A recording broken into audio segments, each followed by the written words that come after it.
Bonjour à tous, la paracha de cette semaine, on a deux parachiotes. On a la paracha Behar et la paracha Bechukotai. C'est les deux dernières parachiotes du livre de Lévitique, le livre de Vayikra, le livre des sacrifices.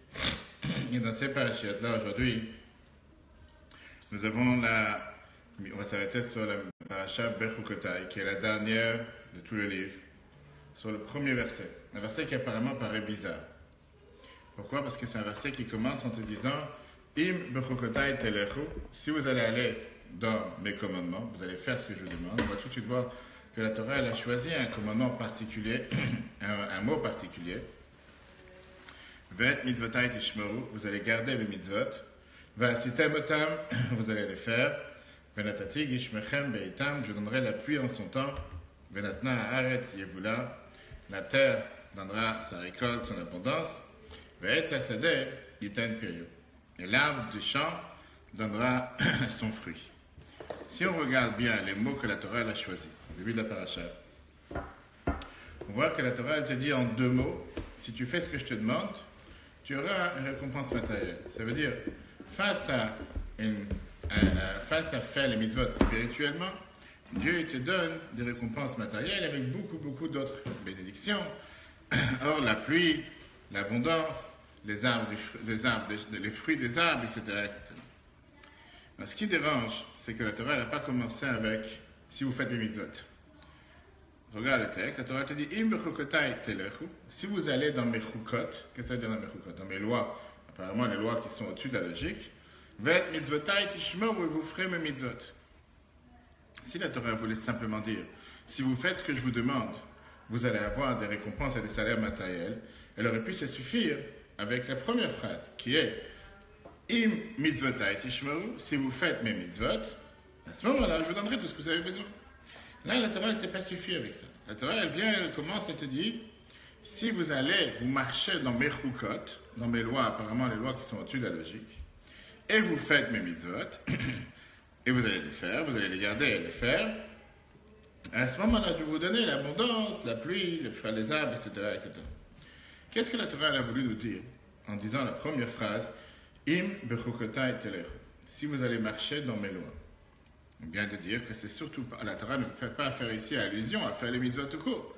Parce que si elle parle de faire les mitzvot, on aurait dû te dire si vous faites les mitzvot. Là, la Torah elle emploie un terme qui apparemment n'est pas logique. Comme d'habitude, Rashi, commentateur du Chumash, vient et nous donne la définition de qu'est-ce que veut dire le sens simple. Regardons Rashi. Qu'est-ce que ça veut dire Im bechukotai telechu, si vous marchez dans mes commandements, shetiyu amelim batorah. Notre Rashi vient et te dit, vous avez un devoir de vous fatiguer dans l'étude de la Torah. Ça veut dire que la Torah, elle attend de toi, pas seulement d'apprendre la Torah, mais de se fatiguer dans la Torah. Apprendre la Torah avec fatigue. Alors, tu peux dire, c'est bien pour celui qui sait apprendre. Celui qui ne sait pas apprendre, qu'est-ce que tu attends de lui d'apprendre avec fatigue? Rashi te dit que dans le mot chukot, il y a une autre explication. La Torah te dit pas seulement de faire les lois de la Torah, mais dans le mot chukot, il y a le mot aussi chakika. Chakika qui veut dire gravé. Que la Torah soit gravée dans le cœur et dans l'âme de la personne. Qu'est-ce que ça veut dire? Quelle différence entre une lettre qui est écrite sur du papier, sur du parchemin, et une lettre qui est gravée sur de la pierre? Le parchemin, ça peut se passer. Exactement. Les lettres qui sont gravées dans de la pierre en général, la différence avec une lettre qui est écrite et une lettre qui est gravée, c'est qu'une lettre qui est écrite sur du papier, tu as le papier et tu as l'encre qui est sur le papier. Et c'est deux choses totalement séparées, deux choses totalement différentes. Quand tu parles d'une lettre qui est gravée dans la pierre, il n'y a pas ici la lettre et la pierre.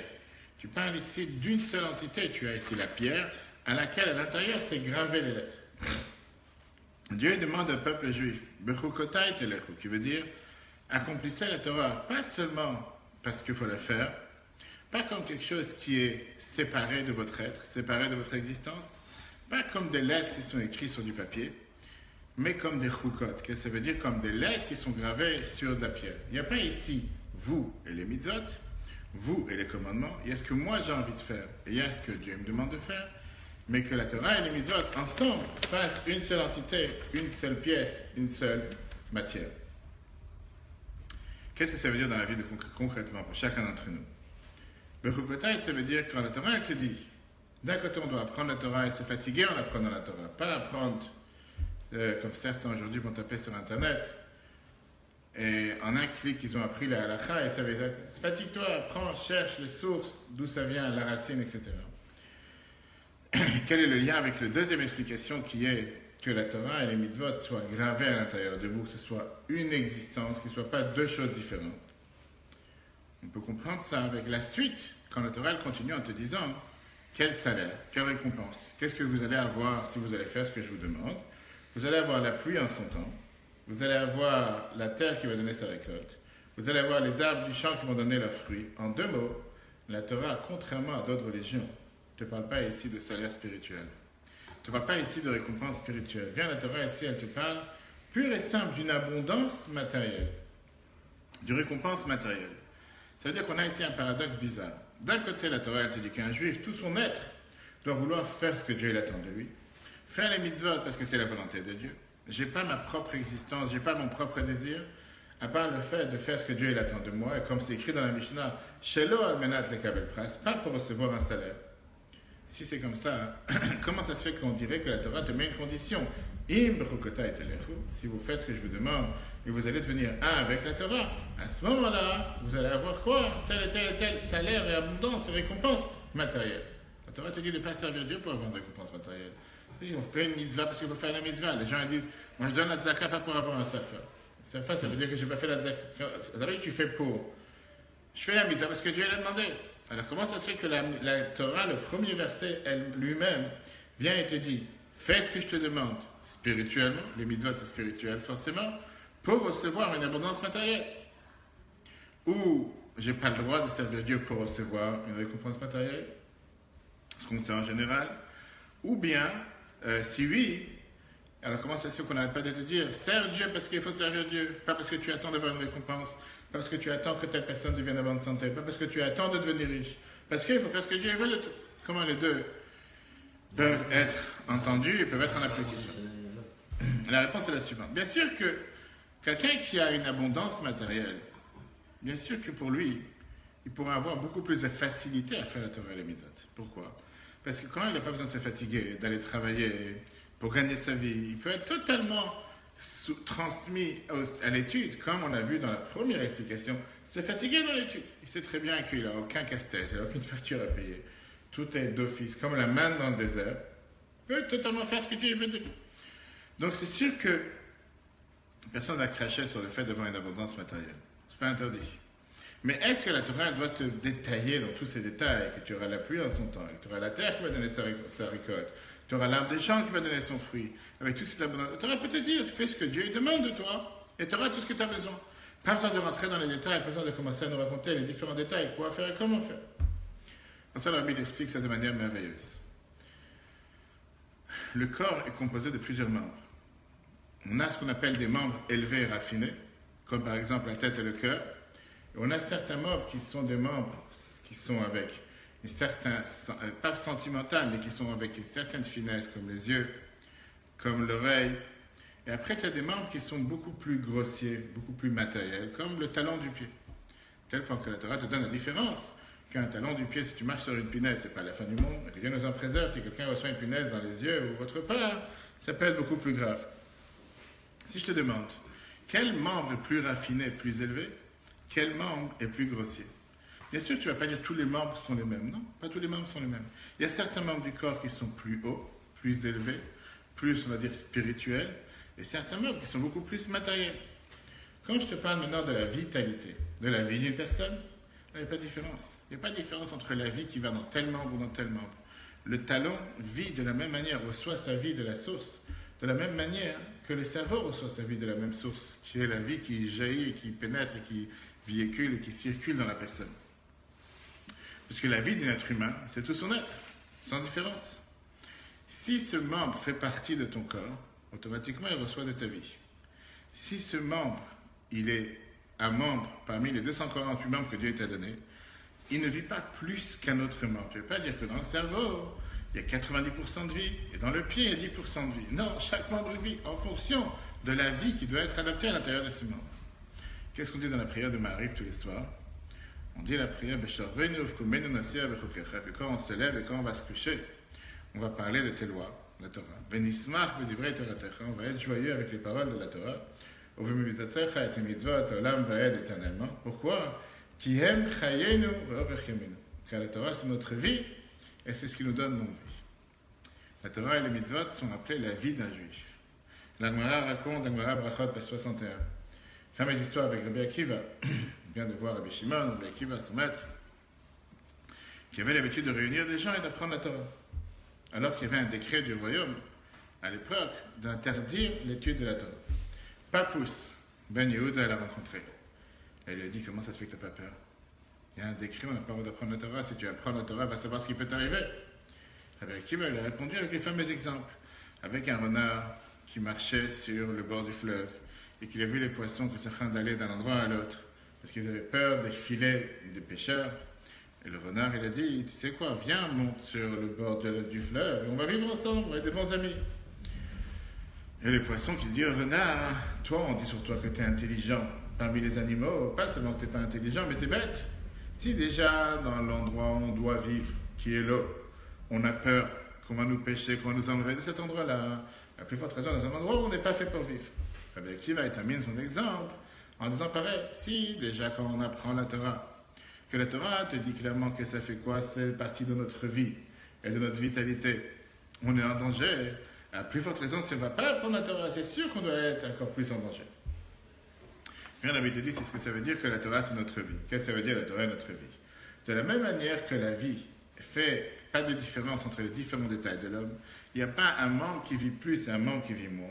Pareil, la Torah enveloppe toute la personne, soit les parties spirituelles, soit les parties matérielles. Toute notre vie est imprégnée de la Torah. La réalité, elle est que quand tu regardes les mitzvot, n'importe quelle fois où tu vas tourner la tête, il y aura une mitzvah. Manger, il y a des mitzvot. Dormir, il y a des mitzvot. S'habiller, il y a des mitzvot. Marcher dans la rue, il y a des mitzvot. Apprendre, il y a des mitzvot. Tout ce qu'on fait, on a des mitzvot. Ça, c'est la réponse. Pourquoi le salaire pour les mitzvot? La récompense pour les mitzvot, ce n'est pas juste une récompense matérielle et spirituelle, mais une récompense matérielle. Si jamais la récompense et le salaire pour les mitzvot aurait été seulement une récompense spirituelle, ça aurait voulu dire qu'on se déconnecte totalement de tout ce qui correspond au matériel de la personne. Pourquoi correspond au matériel de la personne? Parce que la Torah vient te dire que la Torah, elle est notre vie. Et si la Torah, elle est notre vie, automatiquement, on a le devoir de faire les choses aussi avec notre matériel. On a le devoir d'avoir un impact sur notre matériel. On a le devoir d'avoir un impact pas seulement sur la vie spirituelle, mais sur la partie matérielle de l'homme. Et donc, quand il entend quelque chose qui le rend joyeux, automatiquement, ça a un impact sur lui. Mais il y a différents niveaux de joie. Il y a une personne qui va avoir une certaine joie, qui peut le toucher jusqu'au plus profond de lui-même. Et c'est là qu'on va voir combien la joie elle a eu un impact. Si c'est une joie superficielle, il a entendu une bonne nouvelle, ok, il est joyeux sur le moment, il va être heureux, mais pas plus que ça. Il y a des fois que la joie, elle est beaucoup plus profonde, la joie est beaucoup plus intense, la joie est beaucoup plus interne. À ce moment-là, la personne va se mettre à chanter, parce qu'il est tellement joyeux. Si la joie elle est encore beaucoup plus profonde, il va taper des mains. Et si la joie va pénétrer vraiment à l'intérieur de lui-même, dans tout son être, à ce moment-là, ça va le toucher au plus profond de lui-même, ça va l'entourer entièrement dans tout ce qu'il fait, à tel point qu'il va se mettre à danser. Donc on voit que la joie aura différents niveaux par rapport à la personne, combien elle a été touchée par cette bonne nouvelle. Est-ce que c'est resté quelque chose de superficiel, ou bien c'est devenu quelque chose de matériel, quelque chose qui est interne à la personne. Plus ça le touche au plus profond de son âme, plus ça pénètre à l'intérieur de lui-même, plus ça peut s'exprimer dans les endroits les plus lointains, voire les endroits les plus matériels et les plus grossiers, ceux qui n'ont pas à faire avec la compréhension, ceux qui n'ont pas à faire avec les sentiments. Pourquoi? Parce que ça a touché au plus profond de la personne, qui est au plus profond de sa vie. Quand on parle d'un juif qui apprend Torah et Mitzvot, et la Torah te dit qu'on a le devoir de le faire d'une manière que Bechukotai telechu. Qu'est-ce que ça veut dire Bechukotai? Avec mes lois, vous allez marcher. Et on a dit tout à l'heure que Rashi explique qu'on parle ici le devoir de se fatiguer dans l'étude de la Torah. La Torah, elle vient, elle te dit qu'un juif et la Torah ne sont pas deux choses séparées, sont une seule chose. Comme une pierre, comme une lettre qui est gravée dans la pierre. Et donc, puisque la Torah pénètre à l'intérieur de toute la personne, c'est tout à fait normal que le salaire et les récompenses ne soient pas de récompenses seulement spirituelles. Puisqu'une personne, un être humain, par définition, vit de manière matérielle, a des besoins matériels. Et donc c'est tout à fait normal que la Torah elle te dit que les récompenses ne sont pas seulement des récompenses spirituelles, mais des récompenses matérielles. Et c'est pour ça que dans le même verset, quand la Torah vient et te dit le devoir qu'une personne soit totalement connectée avec la Torah, comme une lettre, on a le devoir de s'assurer que les salaires et les récompenses que nous recevons, ce soient des récompenses matérielles et pas des récompenses spirituelles. Parce que si jamais l'étude d'une personne, un juif qui aurait appris la Torah, ça aurait été seulement avec sa tête, seulement avec son cerveau, pas avec tout son être, à ce moment-là, on aurait eu un problème. Quel problème on aurait eu? Que ça aurait enveloppé seulement la partie spirituelle de la personne. Ça n'aurait pas enveloppé la partie matérielle, terrestre de la personne. Là, j'aurais pu dire que puisqu'il a appris la Torah avec sa tête, c'est pour ça que le salaire, c'est un salaire spirituel, pas un salaire matériel. Mais comme la Torah, c'est pas seulement du spirituel, la Torah, c'est notre vie, la Torah, elle enveloppe toute la personne, la Torah fait vivre toute la personne, elle est gravée à l'intérieur de la personne, puisque l'être humain et la Torah sont une seule chose, il n'y a pas une partie de la personne qui est déconnectée de la Torah. C'est la raison pourquoi, bien la Torah te dit depuis le départ, si vous allez faire ce que je vous demande, c'est pas que vous allez recevoir de récompenses spirituelles. Bien la Torah te dit, on parle ici de récompenses matérielles. Par ça, vous allez faire ce que je vous demande, vous allez pouvoir recevoir les abondances matérielles, les biens matériels, vous allez avoir tous les bienfaits que la Torah promet dans le verset, la pluie en son temps, toutes les autres bénédictions matérielles que la Torah nous parle longuement dans la paracha. Pourquoi? Parce que la Torah, elle tient à ce que pas seulement un juif a besoin d'avoir les besoins matériels, les nécessités matérielles, le confort matériel pour pouvoir mettre en application ce que Dieu lui demande, mais la Torah, elle vient et te dit qu'au contraire, grâce à ça, ça montre comme quoi la Torah vit à l'intérieur de la personne. C'est pas que tu apprends la Torah de manière déconnectée, mais au contraire, tu apprends la Torah avec tout ton être, avec ta tête, avec ta bouche, avec ton cerveau, avec tout ce que tu as besoin de faire. Et automatiquement, grâce à ça, tu peux mériter de pouvoir voir les bénédictions et les récompenses matérielles. Voilà la réponse à la question. Comment ça se fait que la paracha, elle vient, elle commence en te disant que si tu fais ce que je te demande, à ce moment-là, tu vas avoir les récompenses matérielles. Et la Torah, elle te répond en te disant que pas seulement que la Torah n'est pas déconnectée du matériel, pas seulement que la Torah, elle attend de nous de pouvoir avoir tout ce qu'on a besoin matériellement pour pouvoir se consacrer encore plus à l'étude de la Torah et à la pratique des mitzvot, mais la Torah, elle vient te dire, sache une chose, que si par ça que tu fais les mitzvot, tu auras seulement une récompense spirituelle, ça veut dire qu'une partie de toi-même n'est pas consacrée à la Torah. Et puisqu'on dit dans la prière, comme on a dit tout à l'heure, que la Torah c'est notre vie, automatiquement les besoins et les récompenses et les salaires sont aussi des salaires matériels, puisqu'on ne peut pas départager la vie qu'une personne a dans son corps. Si c'est de tel membre ou de tel membre, la vie est la même pour tous. Pareil par rapport aux récompenses et salaires, c'est des récompenses et salaires matériels pour un homme qui est matériel. On ne peut pas ne pas parler des prochains versets qu'il y a dans la paracha de Chukotai qu'on va lire ce Shabbat, qui sont aussi toutes les sous forme de malédiction, qui sont dits en termes de malédiction.